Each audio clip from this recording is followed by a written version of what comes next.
Hi, the silence in the boardroom was loud enough to make my ears ring. I wasn't supposed to be in there. Hell, no one was, not at 11:03 p.m., with the lights dimmed and the quarterly projections still flickering on the screen like a half-forgotten ghost.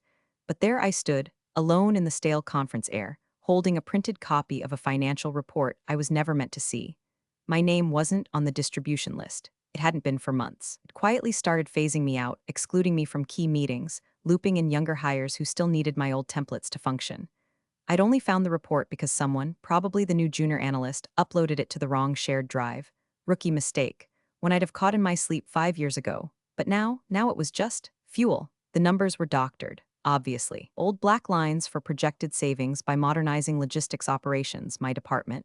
Page after page of inflated estimates that made it look like we were hemorrhaging money under my leadership. Fictitious inefficiencies. Fabricated deadweight. I traced every manipulated cell back to Craig's initials. And then, halfway through reading, I felt it again, that creeping sensation. Like a presence just behind your shoulder. I didn't turn. I didn't breathe. You always did stay late, Craig's voice drifted in like smoke. Calm, practiced, polished, with a hint of cruelty tucked beneath. I slowly folded the report and turned. He was leaning in the doorway, no tie, sleeves rolled. He looked relaxed, but his eyes were watching me like a snake measuring distance. I suppose you saw it, he said, gesturing vaguely toward the paper in my hand. I said nothing. I didn't need to. He stepped in, slow and casual, as if we were two old friends meeting by accident. You built something great here, Sandra, truly, but the market's evolved. We need agility now. Automation. You understand, I could have laughed, I almost did. But instead, I walked past him, brushing his shoulder with just enough pressure to remind him I wasn't small. At the door, I paused. Funny, I said without looking back. You talk about automation like I didn't write half the code your shiny new team still relies on. Silence was confirmation. Back at my desk, I didn't pack up. I didn't cry. I didn't rage. I simply opened the terminal, accessed the old build archive, and began searching for it. I hadn't looked at the Sandra 1974 protocol in over a decade. It was a last resort, a failsafe, a whisper of defiance encoded so deeply that even our lead devs wouldn't know what to look for.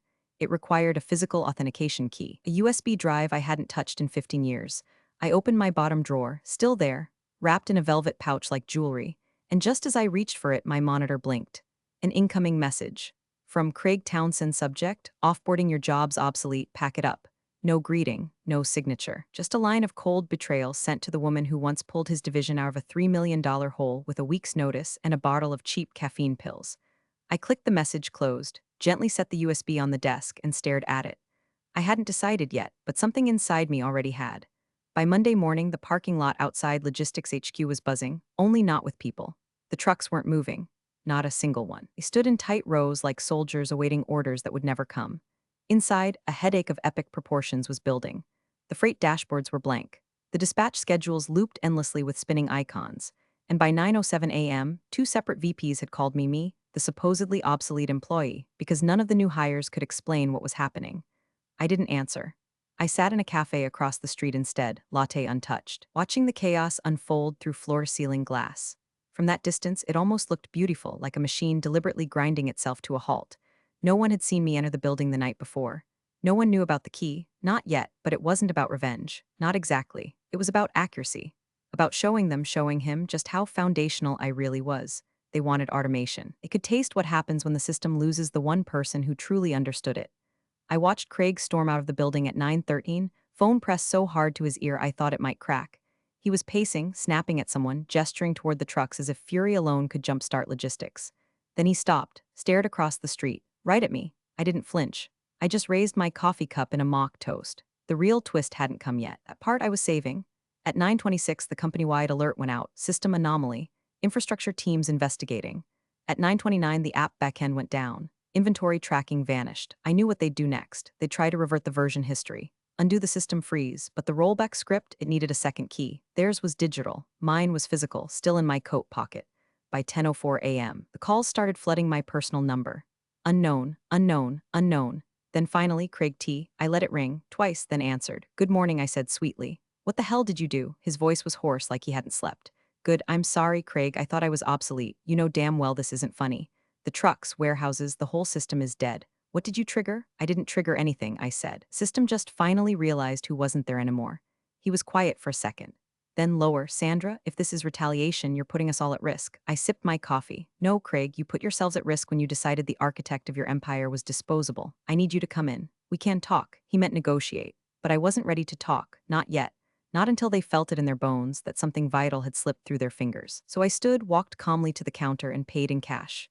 No trail. By the time I was halfway down the block, another message hit my phone. From C. Townsend, subject, urgent, what do you want? Now we were getting somewhere. The message sat on my screen like a blinking detonator. What do you want? It wasn't a question. It was a surrender wrapped in panic. He hadn't even bothered with a question mark. I didn't answer. Not yet. Instead, I made my way to the last place they'd ever expect to find me. The basement of the old Fulcrum West facility, long since retired and scheduled for demolition. I still had a keycard that worked on the rusted side entrance, a relic from when I'd spent 16-hour days in there building the system they now called Legacy. Funny word, legacy. They threw it around like a compliment right before they buried you with it. The server in sublevel B wasn't on the grid anymore. That was the point. It ran on backup power, isolated from the cloud-based infrastructure the execs worshipped like gospel. When Craig's team had migrated the mainframe, they'd assumed I let this one die. I didn't. I just made it disappear. I wiped the dust from the screen and booted it up. The fans groaned awake like something undead. After a few flickers, the console opened, and with it the real core, the unpolished, brutalist version of the software. Mine. No dashboards, no animations, just raw data, pulsing like a heartbeat. I didn't plan to hold the company hostage. That would be illegal, but I did want them to squirm. So I typed 3 words into the command line, begin passive trace if they tried to reboot anything, reroute, override, this would show me. Back at HQ, Craig was scrambling. I knew his type, hyper-confident until cornered. And now he was running out of exits. His shiny young IT lead, Devin, be grasping for answers in a code base written before he could drive. And HR? Probably drafting press statements in case the media caught wind of a sudden logistics blackout. And still, the silence from me must have been maddening. I finally responded at 12:42 p.m. It's not about what I want, it's about what you took without asking. Seconds later, the phone rang again. I let it buzz once, twice, then answered. I'll give you whatever you need. Craig said quickly. Your job, stock, an apology, hell, a press statement. Just walk me through the reversal. I laughed once sharp. You still don't get it. This isn't a tantrum, it's an education. I don't have time for riddles, Sandra, that's the problem. You had all the time in the world, you just never used it to learn how any of this worked. A beat of silence. Then quieter, almost human, you're right, I underestimated you. That almost got me. Almost, but it was too late for humility. There's a warehouse in Dayton, I said calmly. Check the logs. You'll find a trail of discrepancies leading back to someone on your procurement team, someone who's been running double invoicing through dummy vendors for months. He was silent. I continued, you fired the one person who flagged it. You remember her, Mara, the woman you laid off for excessive sick days after her chemo. Still nothing, just breathing. You ignored that, buried it, just like you tried to bury me. I didn't know. You did, you just didn't care. I hung up. For now, I'd let him stew. The real confrontation was coming, and Craig had no idea that the system wasn't the only thing I'd wired for failsafes. He wasn't the only name on my list. I didn't go home that night. I didn't sleep. I drove, no destination, just the rhythm of the wheels and the flicker of yellow lights overhead. Rusted rest stop outside Bloomington became my war room. I parked in the back corner, angled away from the cameras, and flipped open my laptop. Craig was trying everything. His tech team had scrambled a patchwork rollback script. It worked for 2 minutes. Then the scheduler looped again. The inventory queue overflowed. Orders began duplicating, deleting, rewriting themselves like the system was hallucinating. They were clawing at shadows. That's when they made the first public move. At 2:14 a.m., the company's internal Slack channels lit up. A pinned message from Craig himself. Due to an unforeseen infrastructure failure, we are experiencing disruptions across our logistics network. We're working around the clock to restore service. We thank you for your patience. No mention of sabotage. No admission of error. Just vague, sterile crisis speak. But in the internal audit logs, buried deep, I saw something else, a name, Chloe Martinez. I hadn't thought about Chloe in years. Bright kid, quick learner. One of the last hires I personally mentored before the restructures began, and now she was in the system logs, querying rollback points I hadn't touched in a decade. Not Devin, not the CTO, Chloe, curious. I rerouted a copy of her session log through my trace protocol. Within seconds, I saw her screen in real time, like watching someone try to decode a landmine. But what caught my attention wasn't her mistakes. It was what she skipped. She bypassed the standard rollback path and tried to access an old shadow config labeled Archive S 1974. That config was locked behind my credentials, and one more thing, a riddle. A test I built in a whiskey-fueled haze of paranoia and pride years ago. The prompt appeared. What cannot be stolen, only given, and once broken? Becomes your prison? Chloe didn't even try. She backed out. Smart. But now I knew someone told her where to look, and it sure as hell wasn't Craig, so I texted her. Not corporate chat, not email, her personal number. One she gave me years ago for emergencies. Meet me, 10 a.m. Old River Bridge, no phones, come alone. I sent it, deleted the trace, logged off. She'd show, I was sure of it. And if she didn't, I'd know the answer anyway. 10 o'clock sharp, I stood by the east railing of the bridge, a warm thermos in hand and the winter wind biting through my coat. She arrived 2 minutes later, alone, but not relaxed. Sandra, she said, voice tight, eyes scanning the tree line. Walk, I said, and we moved slowly, steps echoing on the iron beams. Are you doing this? She asked finally. I gave her a sideways glance. What do you think? She hesitated. I think someone is making it look like you are. Interesting. We stopped in the center. I faced her. Who told you about Archive-S? Chloe looked away. Craig said it was legacy code, asked if I could decrypt it. I told him I'd try, but you didn't mention the riddle. Her lips pressed together. No, you were scared. She nodded once. Good, I said. That means you're not lost yet. She looked up, confused. Chloe, I need you to listen carefully. Something is buried inside the logistics kernel. Something you didn't write. I didn't either. Someone is trying to make it look like I did. Her eyes widened. You mean someone else has access to the core? Someone inside. A beat. She whispered, Devon. No, I said. Too obvious. Too loud. Devon's a cover. Whoever it is, they knew about S1974, about Marta, about the date and invoices, and they wanted to flush me out. So what do? I looked out over the water. We bait them. And I smiled, because I'd already started. By noon, Chloe was back inside HQ, wired with a keylogger I'd written myself, cloaked under the name of a deprecated printer driver. She moved quietly, playing her part, a loyal analyst trying to stabilize a company on the edge of collapse. She'd trigger no suspicion. No one knew we'd met. No one suspected she wasn't fully on their side, except maybe one person. At 1:14 p.m., I got a ping, not from Chloe. From the trap I'd left behind. An outbound API call from the logistics kernel, masked as a routine timestamp sync. But the payload was anything but routine. It was a binary string, encrypted, elegant, and aimed directly at an offshore server registered in the Cayman Islands. I traced it, decrypted the header, and froze. The request wasn't automated. It was signed by Eliza Maynard, former compliance officer, retired. At least that's what everyone thought. Eliza was sharp, had a knack for navigating gray zones without leaving fingerprints. She and I had butted heads for years over audit protocols I refused to implement, tools that gave executives backdoor access under the guise of emergency oversight, and now she was back. Quiet, hidden, but active. It made sense. Eliza always hated that I controlled the core infrastructure. It made her uncomfortable that one person could freeze the gears with a few keystrokes. She'd pushed for years to decentralize access. Craig probably looked like the perfect pawn. Now the sabotage had a new shape. Eliza wanted me gone, and she wanted to make sure the system would never depend on someone like me again. At 2:07 p.m., Craig called again. I let it go to voicemail. 3 minutes later, Chloe's keylogger fed me something strange. A private Slack channel. Only 3 users, all anonymized. Handles like at Invoice 32 and at Born 44. But one of them, at Vestal 1, typed a command I knew too well. /inject Sandra restore shadow. That command didn't exist. I never built it, but someone wanted it to look like I had. They were staging a reversal. A heroic fix that would end the crisis by blaming me for the shutdown and making someone else look like the savior. And then they'd purge the system of every trace I'd ever written. That's when I made my move. I logged into the Fulcrum West backup node and deployed Mirror Ghost, a protocol so deep it didn't operate inside the logistics system at all. It lived below it, watching, waiting. Mirror Ghost didn't fix anything. It recorded everything. The Slack channel, the fake injections, the altered logs, every attempt to rewrite history. I packaged it into an encrypted archive and uploaded it to 5 separate locations, 1 press contact, 1 whistleblower network, 1 federal agency, and 2 I wouldn't name even under oath. Then I set the trigger. If I didn't manually deactivate the countdown in 24 hours, the files would send automatically.